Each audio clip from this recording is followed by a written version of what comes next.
Hey guys, you are watching The Grill. Thanks so much for the time today. This is the second ever episode of The Grill Google Plus Hangout, coming to you live from Del Frisco's Grill in Uptown Dallas. I am Gina Miller, joined by the one, the only, the legendary Evan Grant. In my own mind. In your own mind, yes, you are. But the legend's got to start somewhere. Legend's got to start somewhere, and it's starting right here. I say the Grill legend is starting right here. Yeah, because we're now officially a series.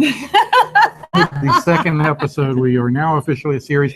Lasted longer than a lot of network That's series. True. So, That's true. It's an accomplishment. It is. Series. And off the bucket thank list. you. And it's lasted longer than some TV shows I've definitely done and other things I've done. So if you're joining us for the very first time, we thank you as well. This is what a Google Hangout is all about. You control the show. You are a part of the show as well. You can ask us anything you like via the little Q&A app right down below. You can also tweet us, hit us up on Instagram, Facebook, anywhere. But the Google Plus Q&A app is really cool because you can go back and watch us answer your question and just your question further on down the road. Technology is crazy, Evan. It is. I feel somewhat like a cyborg at this point in time. Like a cyborg? Yes. I think that's what you are. Now, you're going to see me looking all over the place. It's not because I'm not paying attention. It's because I'm showing you stuff that's kind of going on throughout the course of the show. This is what we're going to have coming up over the course of today's broadcast. What is on today's show? Well, we're going to talk about some of the 5 most important Rangers that are vital to this team's success in 2015. How much tougher is the AL West this year? We are going to take your questions. At 2:55, we'll answer your questions then. And then again, at 3:25, we'll be answering your questions. Of course, we wouldn't be at Del Frisco's Grill without offering up what I like to call, Evan, food porn. Steak talk. I call it steak talk. He's afraid of the porn word. I'm not, as you can tell. Too much TV for me. And then we're firing up the grill, a little Cowboys talk and cruise talk. As Gina asked me if that was going to be Nelson Cruise. I said, no, I'm going on a cruise tomorrow. I haven't been on one in 20 years. And you're going to be jealous when you find out where he's going. Yes, it's the Ugly American Tour. No, will you wear a fanny pack and black socks and Teva sandals? I have none of those. That's a good thing. I have none. This is one thing I do think I'll be able to avoid that look. Probably will pull out the old Hawaiian shirt look though, which is just as bad. Evan could sell Hawaiian shirts on eBay and make a fortune. Because how many do you think you have in your closet? 19. Anyway. How could you make a fortune? Because they all go for about $6. Oh, really? Yeah. Really? None of them are vintage, classic Hawaiian shirts? Oh, they were vintage and classic when I bought them, but now people would say, I can get that at Target. Very true. Okay, the focus of the grill, though, is, of course, Texas Rangers baseball, and that is what we're going to dive into right now. A little bit of news regarding the Texas Rangers. They're wrapping up some arbitration-eligible players. Yesterday, it was Neftali Feliz. Today, Ross Detweiler, expected to get Mitch Moreland done. Things are going as planned right now, Evan. Well, yeah, this is the off-season housework. Housekeeping, yeah. It's not very exciting news. Not sexy. But what it does, when you get down to all the numbers and you look at with Neftali getting 4.125 and Ross Detweiler, who I'm going to have trouble with his name all year, getting almost $3.5 million. Rangers now have 14 players under contract for $122 million. Consider, Gina, that their payroll is supposed to be between 130 and 135. They've still got 11 players, and at the very minimum, those are all going to cost $500,000 a piece because that's the major league minimum. You're talking about having $127 million committed, and this team still needs another catcher with some major league experience. Really could use another starting pitcher with major league experience, and they've dabbled in and thought about the possibility of adding another bat. So this is the financial handcuff situation the Rangers are operating with. It's not a fun position. And you're speaking to the question that every single Rangers fan always poses, as our director/producer Ted Price joked with us before we started the show. He's like, hey, when is this team going to find some more pitching? When are they going to spend some more money? I mean, it's the question every single Rangers fan asks all the time. When are they going to spend more money? Every question I get on Twitter is money, money, money. And listen. That's the question every husband gets at home, too. Money, money, money. It's true. And I passed the Texas Lotto board on the way downtown today, and there's $464 million available two people between Powerball and Mega Millions, and I'd love to spend all that. So I know that it's fun to spend other people's money, but this is a club that's taken its payroll to levels it never has been before. What is public now is that they're getting some influx of money from their Fox TV contract that kicks in this year. But they also took a bunch of that money up front to get this deal done when they were back in that bidding war with Mark Cuban and Jim Crane. So this year and next year, my understanding, the actual income is not going to be that significant from the TV contract. So it's going to be a little bit leaner than everybody thought, because honestly, and I was at the TV station that Fox deal affected, right, at TXA 21. Rangers games will no longer be on TXA 21 this year on Friday nights. They won't see me on TXA 21. No, they won't see your beautiful face. I think they're a little bit sadder that they didn't see yours last year. Yeah. Can't you tell? That's why we have the grill.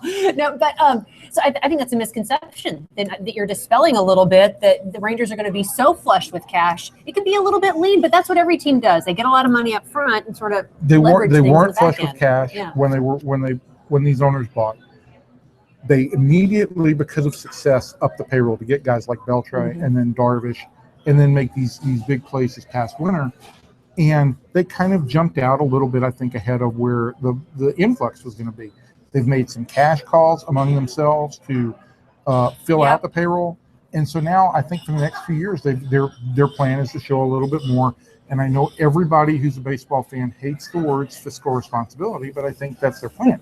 And if the case is fiscal responsibility and you're not taking the payroll to $65 or $60 million, you're keeping this payroll at $135 million, you've got a legitimate payroll. Fiscal responsibility is truly the bane of every, not just Rangers fan, every sports fan existence. No, I haven't ever practiced fiscal responsibility. Ever.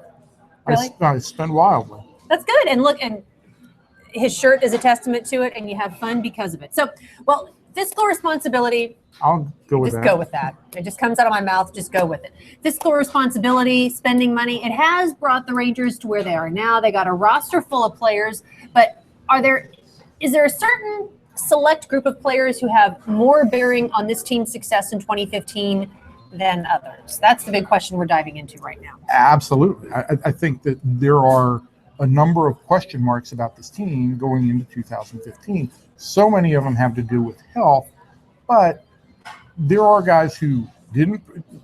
Let's again just remind people that 2014 was not just about a bunch of injuries. There were some guys who didn't perform up to their level.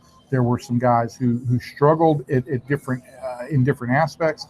And so 2015 is going to be about some bounce backs, about guys moving into new roles, how guys kind of respond to those situations. First and foremost, who has the most bearing on this team's success in 2015? Why would I start with number one? Start backwards. Work your way back. I'll work my way. Work your way back. Backward? You know what I mean. I'm going to start from the bottom. There you go. All right. So number 5. You knew what I meant, didn't you? Number 5 on my list is Neftali Feliz. And I think it's pretty self-explanatory. He was not in a closer role most of last year, spent the bulk of the season really in the minor leagues before getting that call up.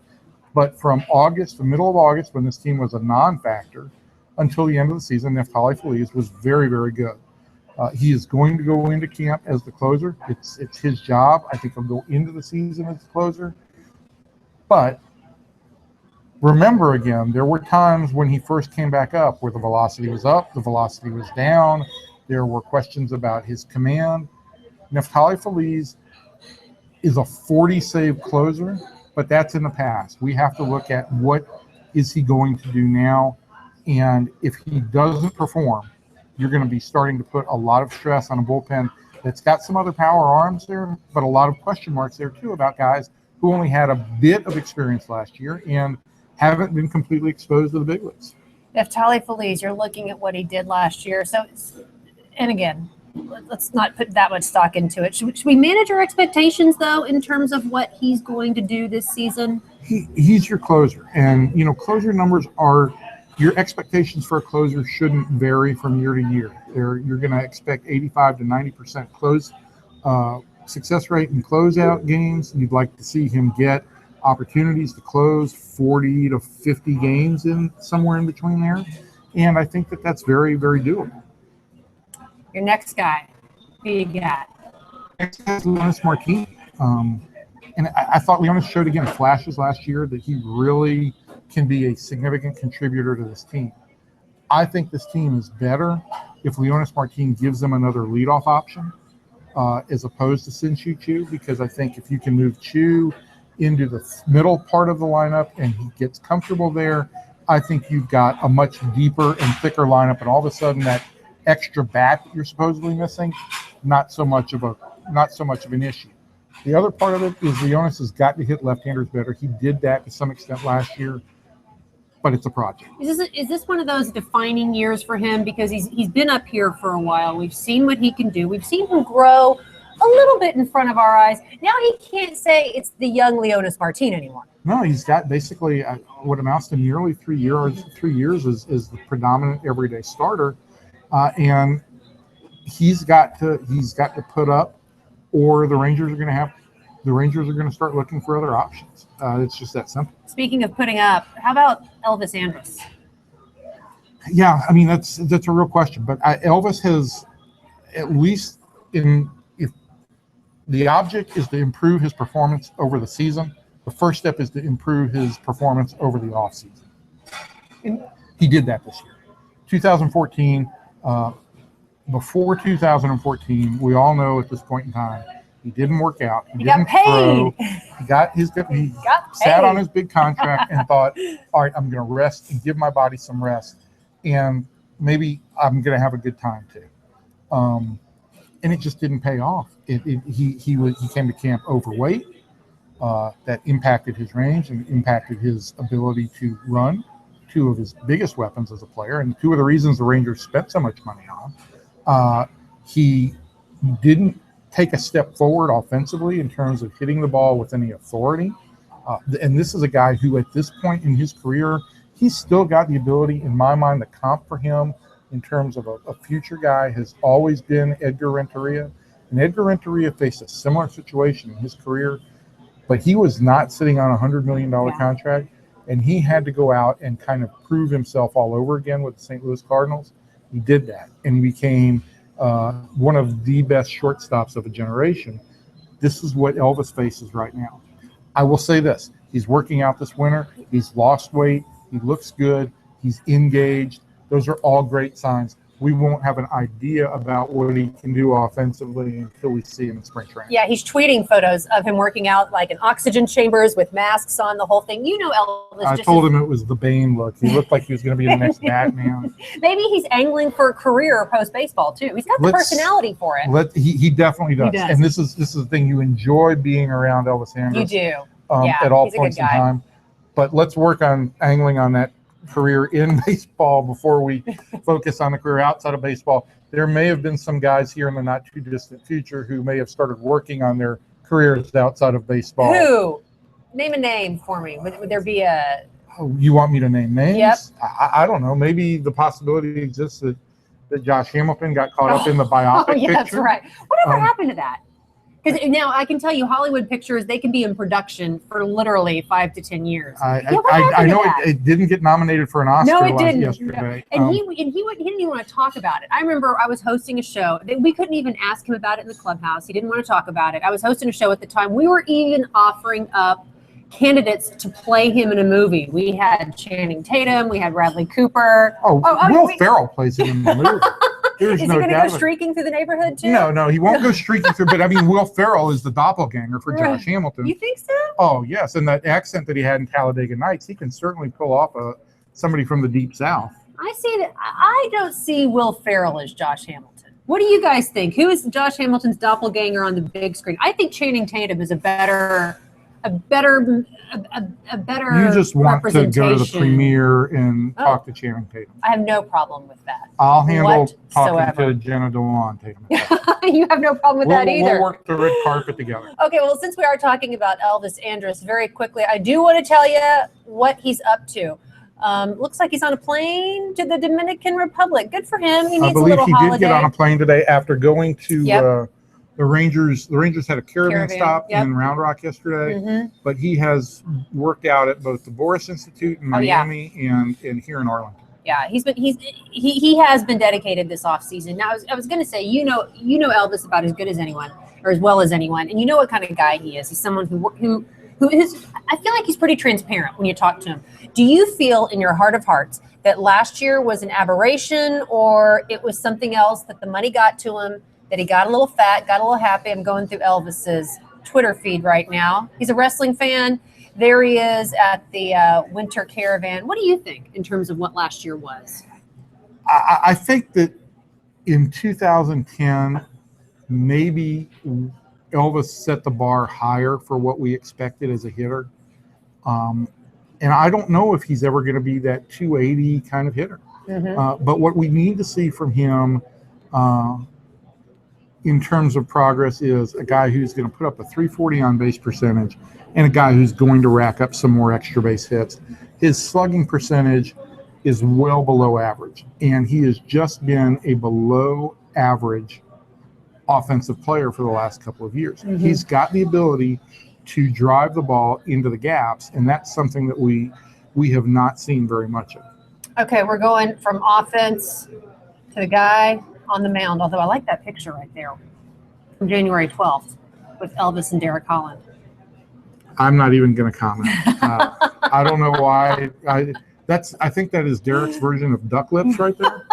But that's Evan weighing in, not me. So Elvis was Evan's third most important, impactful player for the Rangers in 2013. Who's coming in? Who's the runner-up? Well, I think we need to stop for 1 second and just say these 5 guys, I'm assuming everybody's healthy, okay? Because there's obviously, if Yu Darvish isn't healthy, it makes all the difference in the world. If guys who are coming back from injuries aren't healthy and they can't get on the field, then that's something else. But we're talking purely performance here. And so number 2 on my list is Colby Lewis. And this is not necessarily a health question, but you have Colby in the number 3 spot right now if you're the Texas Rangers in your rotation. I think that while the Rangers definitely wanted to bring him back and wanted him in the rotation, they wanted him on the back end. I don't know if you can count on Colby for 200 innings. There are health questions with anybody who's sitting there with an artificial joint in their hip. But I think that him pitching in the number 3 spot, he's got to not only show them that he can go out there and gut through innings, he's got to put up the kind of performance that he did throughout the second half last year. He's got the ability to do it. He certainly looked stronger, looked more durable in the second half, and I think he got used to his new delivery, his longer stride. And, Gina, he was not able in April and May last year. He wasn't able to even do bullpen sessions between starts. So he wasn't able to prepare between starts with anything other than his head. And which is a pretty good head on his shoulders. It is. I mean, the guy's approach is as good as you're ever going to get or ever want from a pitcher. But still, you need that repetition, and especially when you've basically been off the mound for 21 months or out of competition, you need that repetition.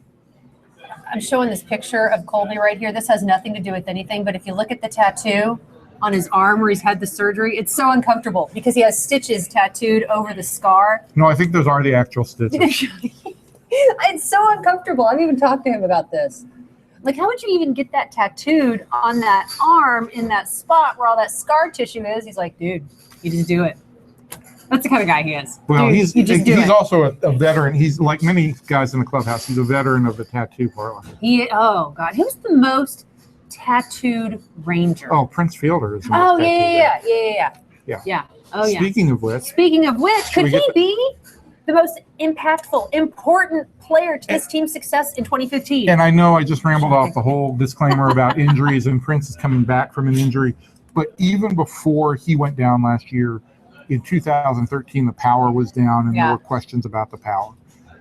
Just because he comes back and gets on the field, that doesn't constitute what the Rangers need to see. They need this guy to be a 30-plus home run guy.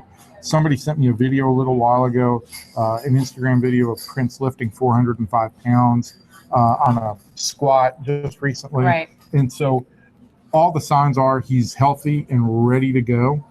And if he gets to spring training and starts driving the ball the way the Rangers expected when they flirted with him before the 2012 season, then all of a sudden you're looking at a very stout offense. Would he be better suited as a DH versus at first base? I think if you size up defensive skills, Mitch Moreland is the better defensive first baseman. I think you also have to weigh, look, we've got this enormous investment financially in Prince Fielder.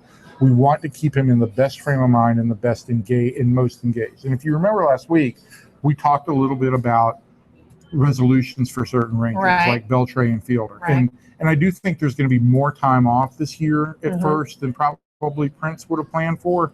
And he'll probably get some actual days off and some days at DH because Jeff Bannister wants to work everybody into the lineup. And I think he wants to get Mitch Moreland out there. And there are other ways, that Prince goes out there, and if they feel like they need to protect a one-run lead late in the game, you may see Moreland or somebody else at first base. But the bottom line is Rangers are so heavily invested in him. He means so much to the Rangers that they want this guy in the best frame of mind. At the end of the day, it's about getting a return on your investment. Absolutely. And that's what they want to do. No matter what business you're in, that's one thing you want to do is get a return on your investment. I say that every time I sit down at the blackjack table. And how do you do? How does that return work for you? The return is a free cocktail. Really? Well, I think we're going to go ahead and start answering some of your questions. We got a lot of them here. And a reminder, you can always join the conversation via the Google Plus Q&A app that's right down below. Got a lot in here on Twitter. I'm just going to fire off the questions right now with the trusty iPad. Oh, fire them off. Are you ready? Yeah, go. At Texas America wants to know, in 2015, low year 4, the Rangers with no money, 4 big free agents in 2016 when Gallo and Alfaro from minors. Is that a question or a comment? I have no idea. That's I'm not sure usual what that sentence is. Construction that I send in. I think 2015 is the transitional year is the way I would put it. I don't want to say low year because this team, let's just remember again, this team ran off a very good September last year. And I know that Septembers can be very disingenuous in terms of what you're going to see over the course of the year. But this team had a very good September last year. Yeah. If guys are healthy and on the field, they have the possibility of being a good team. But it is a transitional year. They are transitioning to get more of their minor league guys in the big leagues. They are transitioning to hold on to more of their minor league prospects. And if that means that this is another year where they've got to kind of teeter on the outside of the playoffs looking in, that may be the case. I think things do significantly look up in 16 and going forward. How you were able to string together an answer out of that question. It's the brilliance of Evan Grant. I listened to Jerry Jones' press conference yesterday. I speak Jerry. I do. And I deciphered some of what he was saying, I think. So I was very proud. I didn't even need to use my Google Translate button for Jerry. No. Quagmire. He worked Quagmire into the press conference. I just like the way he got around to basically saying, look, we don't want Bill Callahan back. Go to Washington. But he basically said, look, I just want to make this clear. There were a bunch of uhs and a bunch of stutters in there that we got everybody who was in my vision of coming back. We got them all back. Right. So, and then I just listened to that and kind of realized, okay, so he's basically saying, we didn't want Callahan anymore. And to begin with, yeah. I speak Jerry, by the way, 3 years working for the Cowboys, interviewing him, doing his makeup for photo shoots and TV shows. We should create an app, a Jerry Jones app. Yeah, just Jerry. Like a mulletizer, just to put the Jerry Jones Elastiface on people. I went there. That was wrong. I went there. So wrong. Moving on. More questions here coming in on Twitter. A lot of questions about, we talk about pitching. Is this team? What is this? I can't look at you like this. DFW Baseball Town wants to know, what is a reasonable package Texas could offer for Cole Hamels? What kind of money are we talking about? That's what it all comes down to. The Rangers have talked to the Phillies extensively about Cole Hamels, but it still comes down to this. Regardless of who the prospects are that the Rangers are willing to give up in that deal, and I think that they've got some doable prospects, Philadelphia's not going to eat money. They don't have to. There's $23.5 million left on Cole Hamels this year and next year and each of the 2 years after that. The Rangers this year and next year are a little bit with their hands tied. Mm-hmm. And so in order to make that deal, Philadelphia would have to take back at least half of the money this year and some next year. It's not going to happen. They are going to trade him for a very strong package of prospects and save the entirety of his financial package. No Cole Hamels. Could Cliff Lee be a plan B, C, or D? I think the Rangers have interest in watching Cliff Lee this spring, but the more I talk to people, the more it seems that Cliff really, honestly, did not like the heat in Texas. You remember his wife tweeting about it or saying she something tweeted about the traffic and the heat. Right. And I was there at that game where it was the hottest at first pitch ever. It was like 107. And I don't think with full no trade protection, he can sit in Philadelphia and say that he wants every opportunity to go to the perfect situation for him. And if he doesn't feel like Texas is it, he can say no. I do think the Rangers will monitor that. And I do think the Philadelphia Phillies would be more than willing to eat a lot of that contract just to kind of move him out and save some amount of money. Okay, still taking your questions here on the Grill live from Del Frisco's Grill in Uptown. You have one there you want to? No, I have not. Nobody's tweeted me in hours. That's okay. You're not missing out. I got a lot of questions from our friends at Lone Star Ball that we want to start diving into right now. One of them, how likely is it you think the Rangers acquire a pitcher that would legitimately slot right below you and Derek via trade or free agency? Well, they're just running out of names. There's just not that many guys available. Not 1-800 dial a pitcher. Thank you, Bill Parcells. You know, a guy like a James Shields would be a guy who would either go in the number 2 spot or could go in the number 3 spot and give you innings, but the Rangers can't afford James Shields. They're not in on Max Scherzer. Then when you get past that, there's not a lot of durability and proven commodities that are any more of a sure thing than Colby Lewis running out there. So I think it's very possible the Rangers go to camp with basically this group. I think they will add something kind of at the bottom, maybe a guy who could blossom into something, but not a guy who's definitely going to be we can count on 200 innings from this guy. That's kind of a proven tactic, though, massaging and churning the bottom of the roster. It's something that can be effective. You go, everybody wants to know who's the Rangers starting rotation going to be on opening day. Today, they want to know right now. But it's not about who are those 5 going to be. It's about your pool of 9 or 10 pitchers in the organization that when a guy does go down or when a guy isn't effective, who are you going to plug in? The Rangers are getting there with what they've got. There's still some inexperience there. But you're talking about beyond what they have in the 4 spots. You've got Nick Martinez, Nick Tepesh, Luis Alberto Bonilla, Chichi Gonzalez, I think will go to big league camp. Jake Thompson should be in position sometime during the season to potentially contribute. And maybe even Luke Jackson if he rebounds at AAA round. Though you add those 6 to the 4 the Rangers already have, that's 10.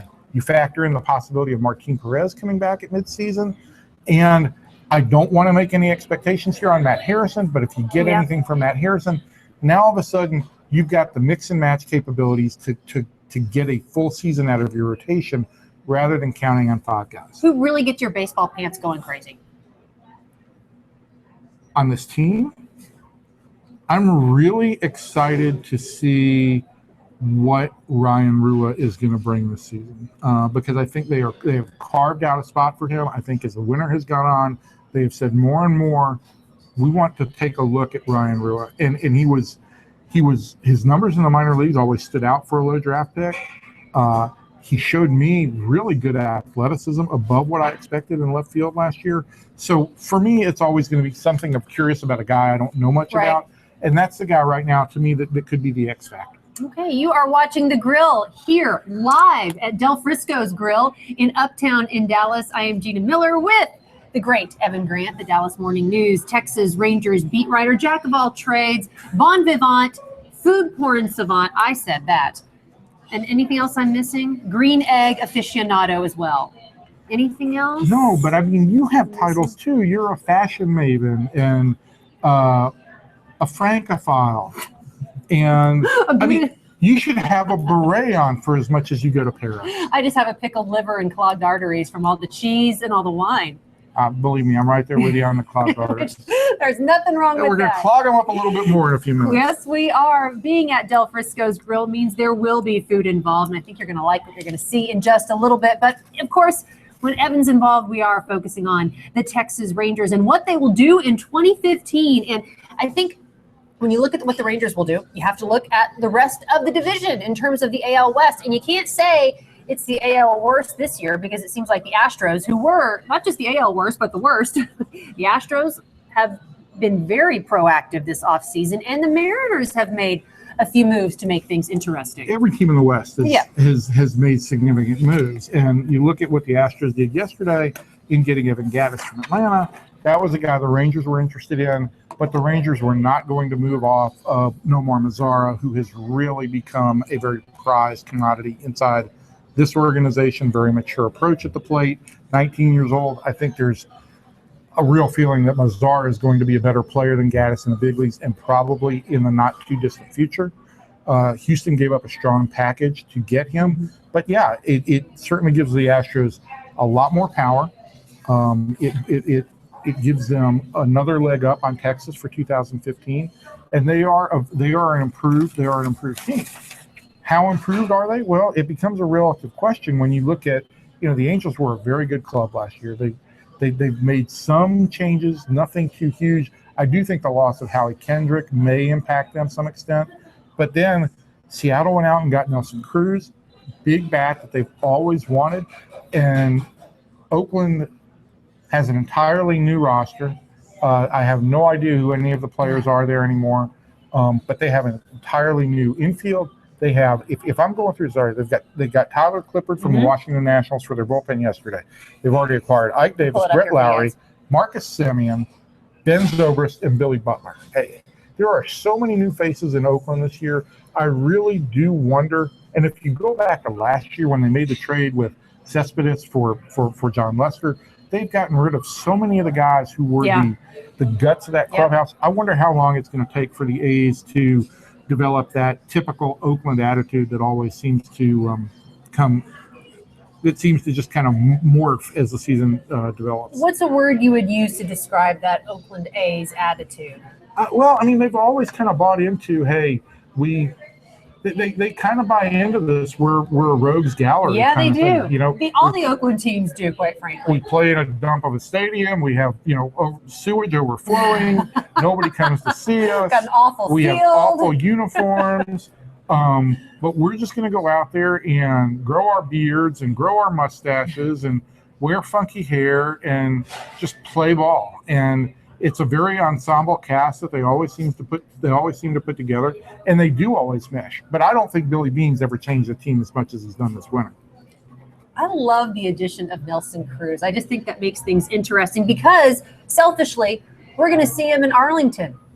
Oh, we'll see him in Arlington a lot. And in Seattle. The way he punished the Rangers last year, I don't think the Rangers are all that excited about it. But makes it juicy. But I'll be interested to see how Nelson's power numbers play in Seattle. Do you think they'll be better? Oh, they're going to be significantly down, I think, from Baltimore. But, hey, he hit 40 homers. Could he hit 30 homers again this year? Yeah, I think he could.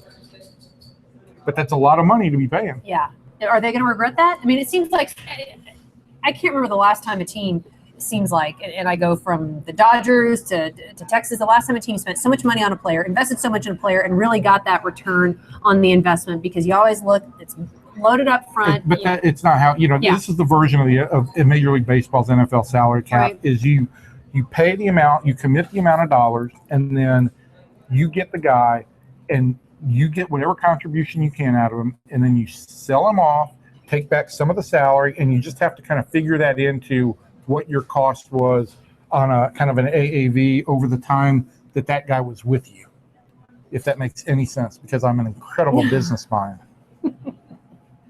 Pulling up Nelson Cruz right here.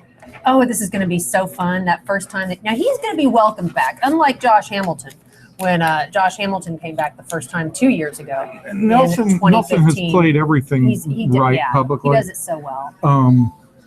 When you go back to how everything took place with his suspension 2 years ago, and basically just accepting responsibility and telling his teammates that he let him down, and coming back for that one-game playoff. Nelson has handled everything properly after a mistake was made on his part. Yeah. And I think it just, again, shows you that the Dallas-Fort Worth market and that sports fans in general are very forgiving if you own up to a mistake. God, I forgot about that 40 home runs. I'm just looking at the numbers right here. That is big, sexy. 40 home runs in today, with the lack of power in baseball right now, 40 home runs is, it is it is sexy. I can't believe I just said that. Oh, come on. Well, Chip's That's getting a something long you said. ball. I mean, it's clear. You can say it's sexy. Okay, I'll say it's sexy. I think I already said that the moves the Rangers made this morning You were did. not sexy. You did. We can throw sexy in anytime we like. Another sexy move, not necessarily sexy, but a sexy discussion is Josh Hamilton returning to the Rangers. And then you can see by the reaction. I mean, would this team ever take this guy back? No. I think that door is closed. But it cracks me up. It's a discussion. The stuff about DFW is not a baseball town, and anything he said about the fans, that plays no part in it. The Rangers have been there, done that. They put an incredible amount of effort into basically insulating Josh so that they could get the best performance on the field for as long as possible. And I don't know that it does Josh any long-term favors with his life, but it's certainly for the amount of money the Rangers were paying him to do whatever they needed to do to keep him straight. That was the best possible route for the Rangers. I think that everybody was concerned from the time the Cincinnati Reds left him available, or the Cincinnati Reds were willing to trade him after a very impressive first season. I think everybody in baseball has been concerned. When is this guy's lifestyle in the past going to catch up with him? And when you factor in that it's that big of a body, how is that body going to react? I think we're getting to that point where the body can't catch up anymore. And he doesn't have the ability he's not shown the ability to make adjustments. He looks like he's in a bad state mentally. And I think physically his body is starting to break down a little bit. How much the whole bad state mentally thing how much do you think the whole bad state mentally thing has to do with being out there in LA? Such a different scene. And I've been there multiple times. I don't know, but be careful what you wish for is all I would say. Yeah. He wanted a $125 million contract. He wanted that kind of commitment. He wanted a ring on it. He got it. And or she wanted a ring on it. Yeah, that was an unfortunate, bad. Really an unfortunate analogy. I thought that was poorly played by Katie Hamilton to use that kind of analogy. And again, hey, you go out and you take the best contract that's out there. You're completely entitled to that.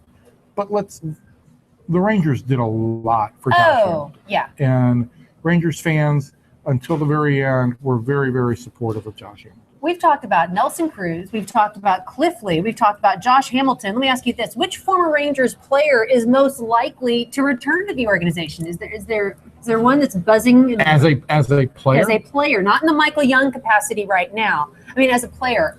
I would have to say, just off the top of my head without looking at a roster or anything around the big leagues, if you're looking for one high-profile guy right now, it would be Lee because there's an actual fit and the Phillies are trying to move him. But I do think that the no trade situation and the heat here makes it, unless somehow we get the city of Arlington to put a retractable roof over the stadium in the next 3 months, I don't think it's going to happen. The Rangers would love that. The Rangers would, and I think it will make all the difference in the world in how this place is perceived by free agent pitchers. Okay, let's pull back the curtain on those August days because you hear these guys say, oh, I sit in tubs, I cool off, I do this, I do that. It doesn't affect me. Once you're out there, the heat doesn't affect me. Yes, it does. It's a blast furnace. Yes, it does. It's a blast furnace. It does wear those guys out. They have to take extra steps to prepare for the heat. They're constantly aware of it. Yeah, it's a bad situation, and whatever the case is, whether the Rangers are at Globe Life Park in 2024 or whether they're at a new park in Arlington or at a new park in somewhere Downtown else in Dallas. the Metroplex, maybe on this site, who knows? One can dream. There's going to be a retractable roof. Yeah. It's unworkable at this point. It is. It's a beautiful ballpark. It's a beautiful physical plant. They've done everything they can to keep it clean, keep it lovely, update it. But without a retractable roof, without an ability to cool that place down, it's not going to be workable long term. We are firing up the grill here. Speaking of getting hot, yeah. He's burning up. Firing up the grill at Del Frisco's Grill in Uptown in Dallas. So glad that you can join us. A reminder, you can ask us anything, really. I'm going to grill Evan a little bit later in the show. I'm afraid of what you're asking me anything may be. No, well. I want to ask about the anything. fabric on your blouse. I just George Costanza. That's okay. I think it's polyester. You touched in the appropriate place, though. You weren't pawing like some people like. I might have, but there is kind of a subtle animal print on there in black and blue. Yeah. It's my battered soul. That's what it represents. my battered soul, Evan. It's black and blue and scarred. Your battered soul. And rough all over. Wow, Gina. First world problems here. Huh? Exactly, right? Yeah. So what do we got now? We got some steak. We got some steak coming, but we have some questions we are going to answer from you who submitted us a few things. These are our Lone Star friends at Lone Star Ball. How do you think Chichi Gonzalez? Do you think that he starts the year in the rotation? You think it's likely? I think he and Jake Thompson are both two very high quality young arms. And I think that right now Chichi is probably just a dash ahead of Jake. He's pitched with a little bit more command at the higher levels. I do think that Chichi's going to get at least a look in spring training. Maybe it's just a cursory look, but I think he's on the radar for a call-up. If he's not on the opening day roster, he's on the radar for a call-up early in the year. Yeah. Moving on here. What current or former major leaguer is a good comparison for Ryan Rua? This is a great question, and it's also something I'm terrible at because you try and find some degree of statistical comps, and no matter what you find that's similar to him, there's also any number of other categories where guys aren't going to match up. But here's what I think of Ryan Rua. Right now, I think of him in that kind of Michael Morris, Josh Willingham mode of a hitter who's kind of being forced into the outfield. And if you look at Ryan's minor league numbers, 284 batting average, 365 on base percentage, 854 OPS. Okay, in that category, Michael Morris is 271, 331, and 758, so a little bit lower than him on that poll. Ryan Dumit is a guy who stands out for me as something of a similarity because of the on-base percentage almost identical. It's very similar number of plate appearances, and the OPS 815 for Dumit compared to 854 for Rua. Dumit was a catcher who kind of moved to the outfield. Rua's a second baseman who's moving to the outfield. So there for me is some kind of a comparison. That's the kind of player that I think you may be looking at. That's all fine and good, but we want to talk food now. I'm joking. We want to talk food. Chef John Holloman from Del Frisco's Grill here in Dallas joining us now. Come on in, John. Thank you. You're a gamer for letting us be in here today. Thank you so much. Good. Tell us always with the food. Some of the good stuff here. I like it. We got ahi tacos right here, the Philly cheesesteak egg roll. And then this is what Evan has been dying over. I'm going to switch out my microphone real quick so I can get John here going. Evan? All right. Well, John, tell me about the appetizers first before we get to our main course. Okay. We'll eat in proper order here. Okay, awesome. So we're going to start out with our fresh ahi tacos here. It's one of a signature dish to Del Frisco's Grill. One of our best sellers. We start with some wonderful ahi that's flown in fresh to us. Comes in 3 times a week to the back door. Make a little nice tartar out of that. House-made guacamole, a little spicy mayo on top. Is that like a dynamite sauce, that mayo? Yeah, it's not too spicy. It complements the ahi pretty well. Perfect. Move on over here. These are our Philly cheesesteak egg rolls, signature dish. These are really popular, aren't they? Very popular here at the Grill and Sullivan's and Double Eagle, actually. So we're going to use nothing but the top-notch meat in there. It's going to be our filet tenderloin meat that we use to stuff those egg rolls. So excellent. Dual sauces, nice spicy sriracha sauce, and a house-made honey mustard. And then this is all just secondary. No offense. Evan salivating over here over the ribeye. I'm salivating over all the food. There's no doubt. If I see food, I'm going to eat it.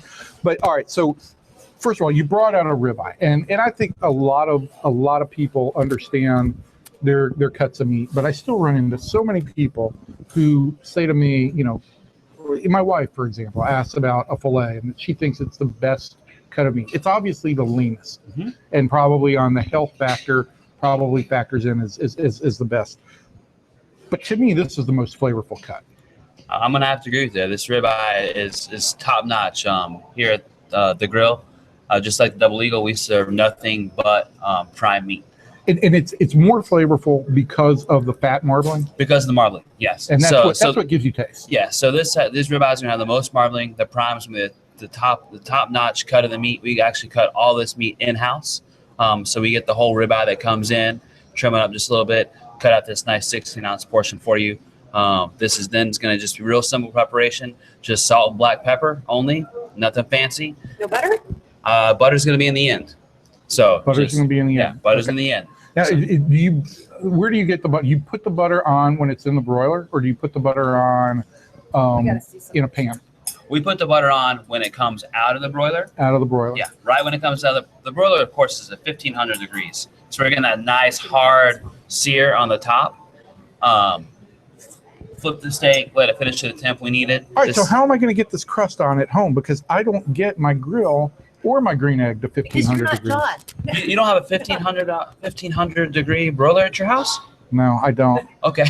So usually I'm in 1,500 degree trouble with my wife. In the real world, how can people like us really try and replicate something like this? So to me, to get this crust, if I was going to do this crust at my house, which I like to try to replicate the same thing as well, and unfortunately my grill does not do it either, I go old school. I get an old, nice seasoned cast iron skillet. Heat that cast iron skillet up on high with a little bit of canola oil, because canola oil has the highest smoke point, so it's not going to burn the oil. It's actually going to be a nice sear. Do the salt and pepper. Throw that steak right there on that cast iron skillet. Then I'll take another skillet and put it on top of the steak. So you're locking in all that flavor and putting that pressure down. And so just sear that one side really hard for about 3 to 4 minutes. Then flip it over, and then you can take it out and finish it the rest of the way on the grill. Just on the grill itself. On the grill itself, But you're doing the majority of the cooking inside the pan, inside the skillet. Yeah, on that cast iron, because cast iron's going to get the hardest sear for you. I can do that. Yeah. I'm an idiot in the kitchen. Seriously, I'm terrible. I made a key lime pie once that my dog wouldn't even eat. I mean, I'm so bad.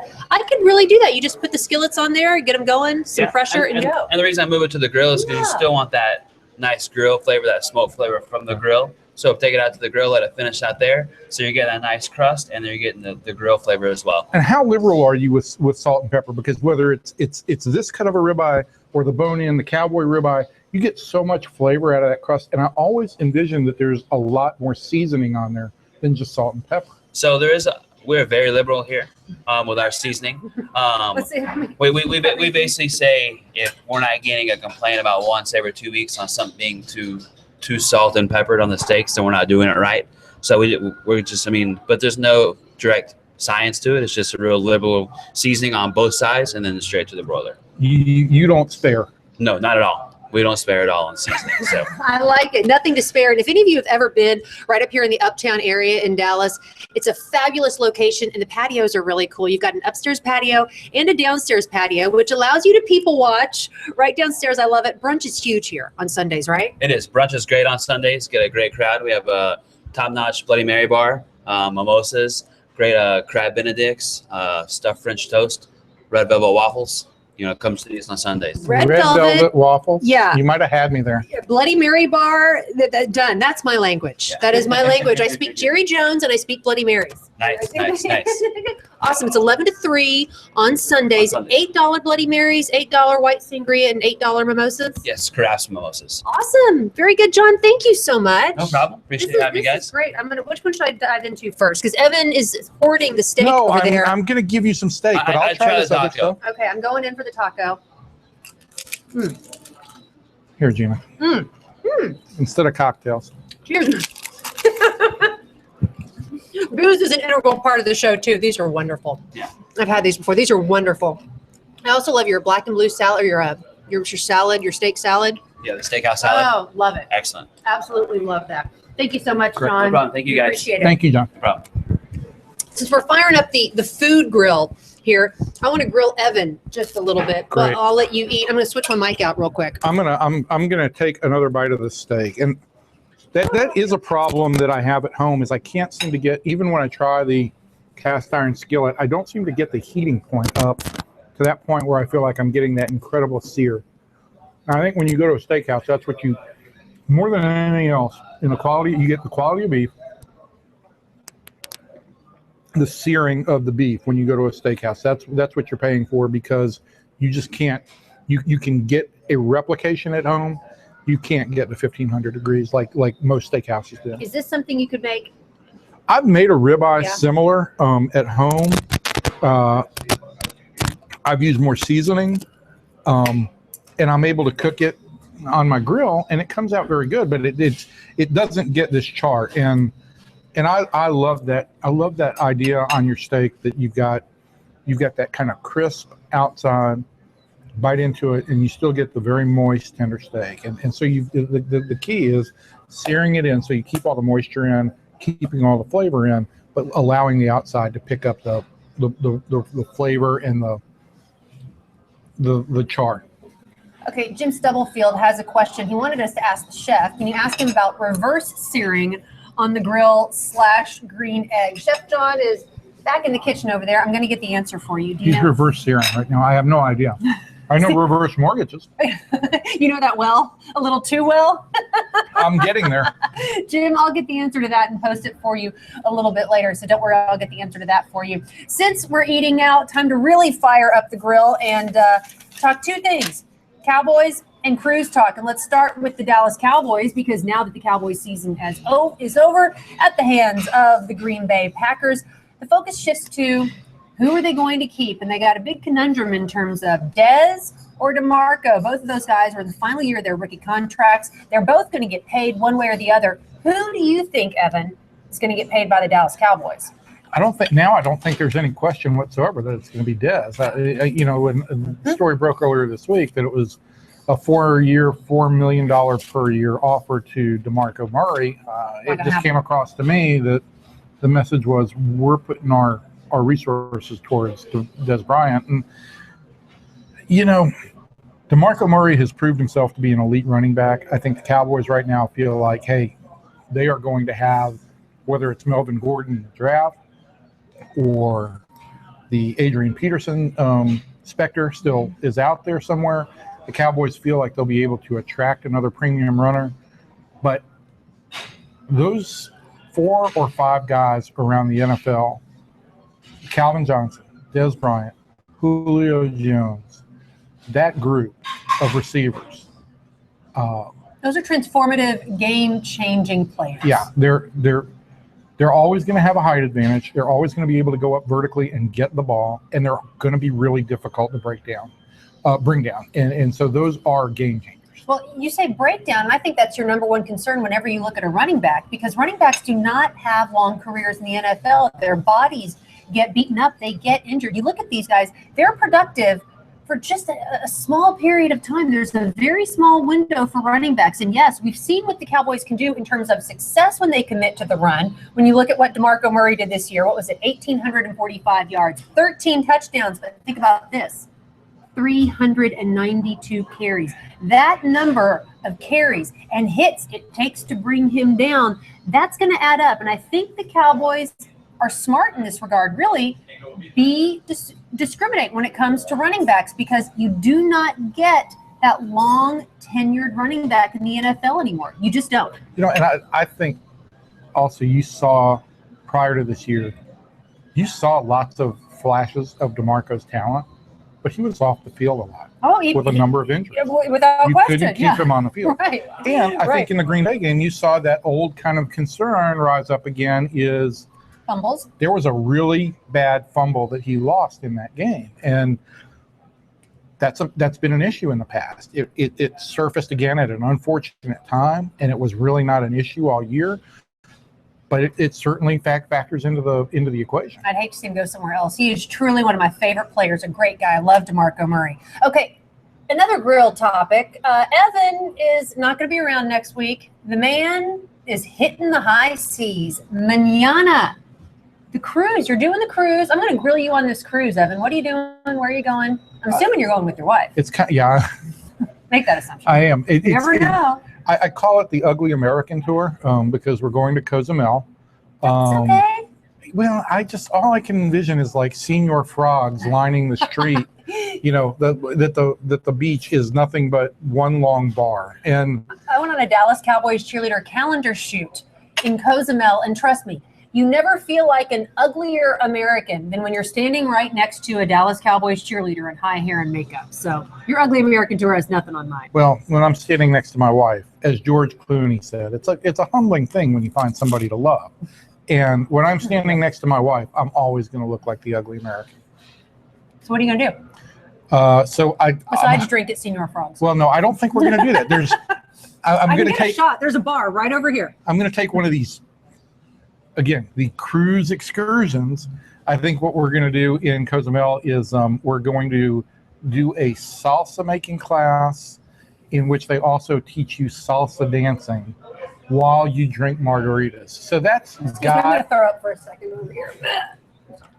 That definitely has hijinks potential, and it's got the ability for me to make a complete fool out of myself. And knowing my wife, somehow photos will make it onto Instagram. I was going to say, are you going to be Instagramming and tweeting? But that sounds like it's fairly enjoyable. Then we go to Grand Cayman, and as much as I've seen of the Caribbean, I've never gone to Grand Cayman. I want to swim with the stingrays, which is something you can do there. So that's kind of exciting. Then we go to Jamaica and stop at Ocho Rios, and you can do the always scenic Dunn's River Falls, which is the terrace waterfall there. And then we go, it was interesting on the cruise brochure that it said we're going to Lava de Hispaniola.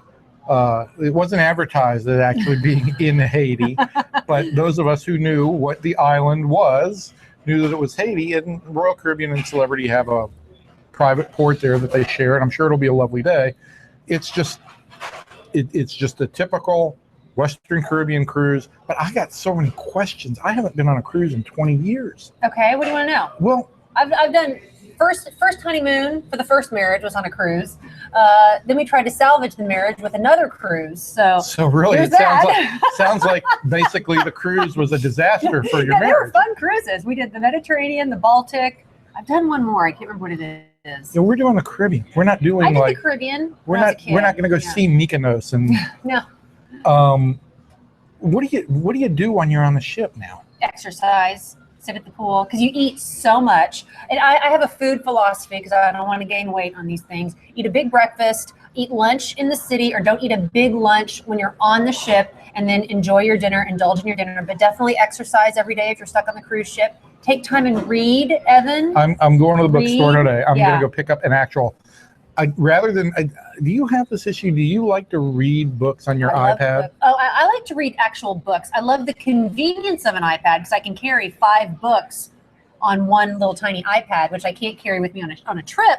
But I love to actually read a book and get my eyes away from the screen. That's me. And if you're going to be reading out by the pool, it's difficult. Yeah. And then you're always worried that you're going to get sunscreen and chlorine all over your iPad. So I'm going to go try and pick up a couple of books. I have no idea what I'm going to try and read, but it's going to be something incredibly highbrow, I'm sure. Oh, yeah.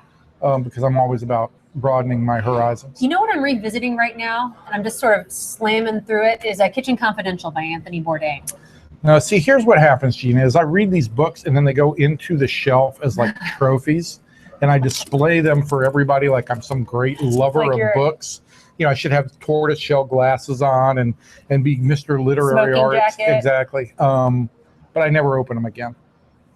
I need to go back and read them. I love to reread. Rereading a book is one of my favorite indulgences. I need to go back and reread them. I'd like to find something fun nonfiction, and I'd like to find something historical. I mean, something fun fiction and something historical nonfiction that's well written. I just read several, I read Unbroken. I read, there was a recent book called Lawrence in Arabia that was about Lawrence of Arabia and I read the Bill Bryson book about 1927. All of those were really well written and interesting, and I'm looking for something that really piques my bizarre level of interest. Well, if you have anything that would pique Evan's bizarre level of interest, let him know via Twitter. Thank you so much for joining us for the second ever Grille Google Plus Hangout. We're done. The hour flies by. Yeah. Oh my God, I'm stuffing my face. Let's get one more little. We got to show this off. This is like when I go out with Gina and she starts taking Facebook pictures. I want you to show it off. I want to get this a little bit better. What? Thank you so much to Del Frisco's Grille for hosting us today. You want to get the inside of the meat. You got to see the inside. See, you're much better of a food stylist than I am. I worked in TV. I know pictures count. There. See, there you go. Pretty stuff there. Very pretty stuff. Ahi tuna tacos, Philly cheesesteak, egg rolls. I'm going to try this. Thanks to Del Frisco's Grill Chef John Holloman, Ted Price for being the producer director extraordinaire. You're not hungry, are you? No, not at all. Not at all. He's drooling over there. I'm kidding. Thank you. Please, I know I'm an abysmal TV host, but please give us all your feedback and comments and thoughts, because we do want to make this a staple of Ranger fans' viewership and want it to get to be the best product it possibly can be. And you help control the show, so keep that in mind as well. No show next week unless Evan gets a pass from the other Gina, his primary Gina, and gets a chance to do some Wi-Fi on the cruise ship, which I don't think is going to happen. Be me and a Stingray. right. But so we're going to take a week off and hope to see you in 2 weeks, January 30th, Correct. I believe, and we have a nice location set up for that. So be sure and tune in for that. We will keep you posted. You can always check in with us. Evan's online at Twitter at Evan_P_Grant. I am at the Gina Miller. You can follow Del Frisco's Grill at DF Grill with an E on the end. Ted Price is on Twitter at Ted Price. Simple and easy as that. Hope to keep in touch with you in about 2 weeks. Otherwise, keep in touch with us on all those social media platforms. Take care.